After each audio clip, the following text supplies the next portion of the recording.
Hello అందరికి నమస్తే. Welcome back. పొద్దుల పొద్దుల మూరుల దగ్గరికి పోవాలంటే ఉచ్చ పడిపోతుంది భయ్. ఎందుకంటే గద్ద గలీజ్‌గా గబ్బుగా తయారైన మూరులు. సరే డ్రైనేజ్ అంటే వాసన వస్తది పర్లేదు. కానీ ఆ సెప్టిక్ ట్యాంక్‌లే మొత్తం మోర్లకే ఎడుతుర్రు గలీజ్‌గా. ఎంత మాస్క్ కట్టుకున్న, దస్తి కట్టుకున్న వాసన గలీజ్‌గా వత్తుంది. మొస కూడా ఆడతలేదు భయ్యా. దీంతో పాటు మా పారలనేటియి అరగలేదు. కొత్త పారలేసినాం. మళ్ళా దాంతోని మళ్ళా కొంచెం కట్టెలు గూడా బరువున్నాయి. విపరీతంగా మట్టి, రాళ్ళు, రప్పలు అవన్నీ ఎత్తేసరికి మొత్తం జబ్బలు మొత్తం జారిపోతున్నాయి భయ్యా. ఘోరంగా అంటే ఘోరంగా అద్దుమానంగా ఉన్నాయి మోరులు. కానీ ఏం చేద్దాం కష్టపడి తీసినాం. మళ్ళీ ఇంకోటి ఏంది అంటే పందికొక్కులు పాడుగాను పందికొక్కులు చేయబట్టి ఇబ్బంది అయితుంది చూసిర్రా ఆ కుప్ప కనబడుతుంది. ఆ మట్టి కుప్ప. ఆ పందికొక్కు తోడిన బాపద్దే.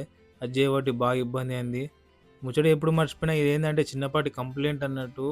ఆ పందికొక్కు చేయబట్టి మొత్తం ఊర్లో నీళ్ళన్నీ బ్లాక్ అయినాయి.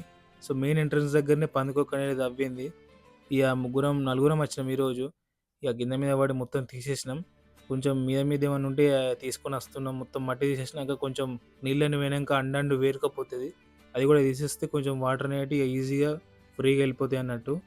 ఇక్కడ ఒక చిన్న ప్రాబ్లమ్ ఉంది. ఆ ప్రాబ్లమ్ ఏందంటే కొంచెం మోరి లోపల డౌన్‌ల సలాకలతోని కొంచెం ఫెన్సింగ్ టైప్ ఉంటది. చెత్త తట్టుకుంటూ దిగడానికి.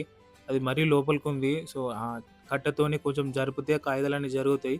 జరిగిన జరిగినంక వాటర్‌కి పోవడానికి దారి ఏర్పడుతది. దారి ఏర్పడినంక మంచిగా వాటర్ అనేటివి ఫ్రీగా ఎళ్ళిపోతాయి. వీడు మెయిన్ రోడ్‌కే మంట అంట పెట్టిండు. పోయి లొల్లి పెట్టినా. లొల్లి పెట్టినంక బంద్ చేత్తా అన్నాడు. అయినా కూడా వినలే. డైరెక్ట్ బోరేసి మొత్తం మంటలు మొత్తం ఆరిపోయినాయి. ఎందుకంటే యాక్సిడెంట్‌లు అయితాయి.